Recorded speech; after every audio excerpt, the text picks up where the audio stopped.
welcome to this demo of Arctos Labs Echo Edge Cloud Placement Optimization technology. My name is Mats Eriksson and I will guide you through this demonstration. Echo is a technology that can be used to optimize design of infrastructure and applications, of provisioning, as well as to achieve resilience and assurance across edge to cloud continuum.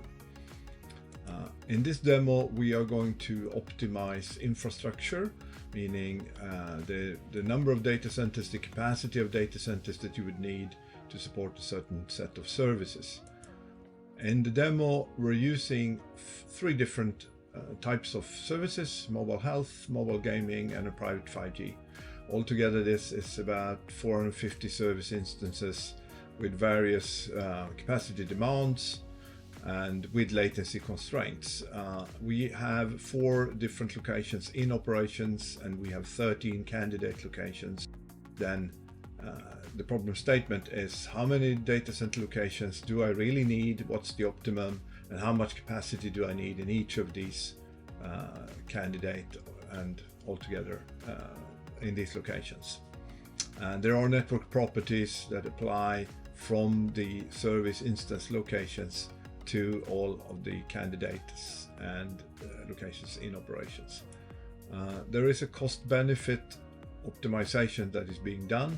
So each of these service instances, they have revenues, but they also come with costs. Costs are divided basically in data transport costs that are in this model related to latency, depending on latency. The compute costs are built up on 4 different parts. One is a fixed cost for opening a location at all. The second is for adding a rack in a location. And the rack is capable of hosting 20 servers. So for each and every server you're adding a cost element. And then there's a cost for deploying a service onto a server, where we're saying we can have 10 service instances on one server. So thereby we get a stepwise increase in costs when using a particular location. The demo is built up on having all this information in a MariaDB, and you will see that, and a control and visualization layer built on Grafana that surrounds our placement optimization engine that is being used to calculate various scenarios. So let's go over to the second dashboard. Here we see a lot of information. We have 4 different data centers in operations. There is a profit, quite a nice profit of each of them. Down here you can see that we have about 250k of revenues that we cannot support because our 4 data centers are too far away latency wise.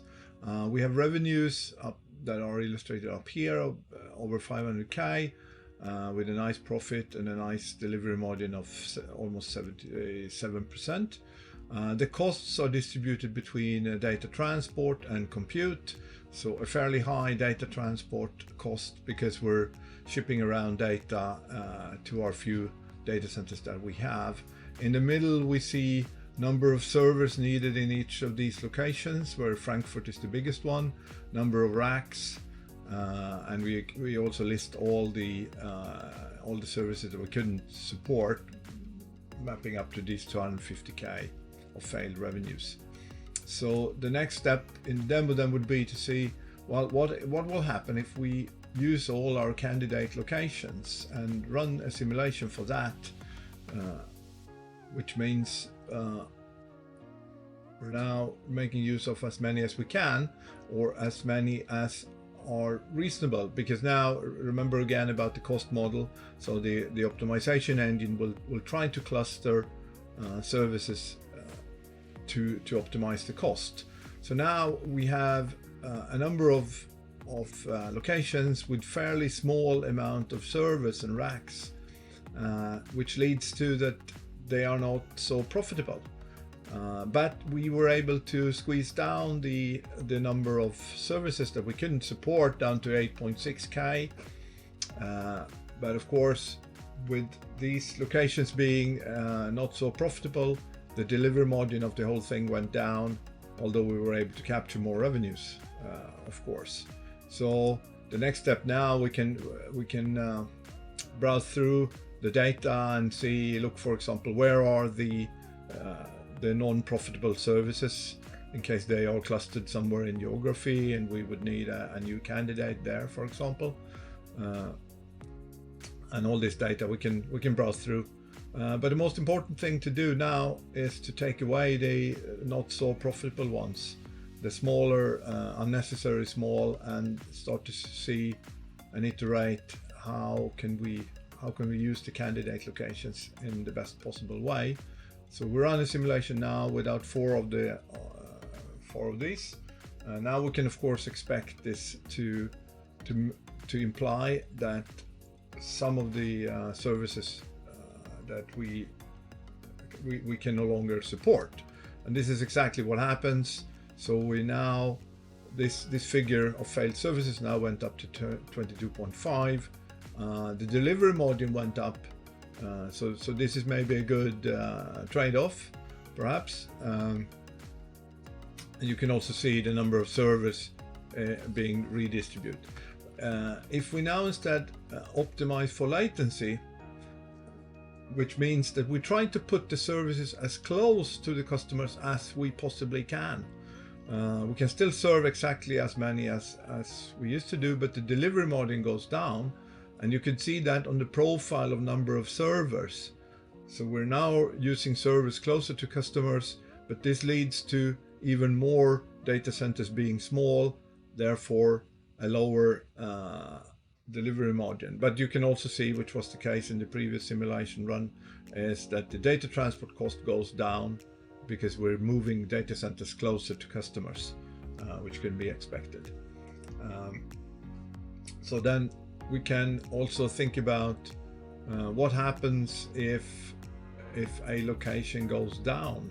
So let's say, for example, that we're now restoring, let's say now, for example, we take away Hamburg.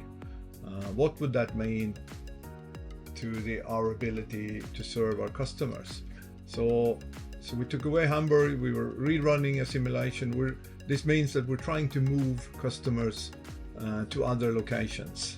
The failed service figure went up from 22.5 to 33.8. This corresponds to services that just had to be in Hamburg. Whilst all the other ones that were in Hamburg for cost reasons, they could be moved to somewhere else, and we can still keep the latency constraints. So of course the delivery margin goes down whilst waiting for Hamburg to come back online again and distribute them back.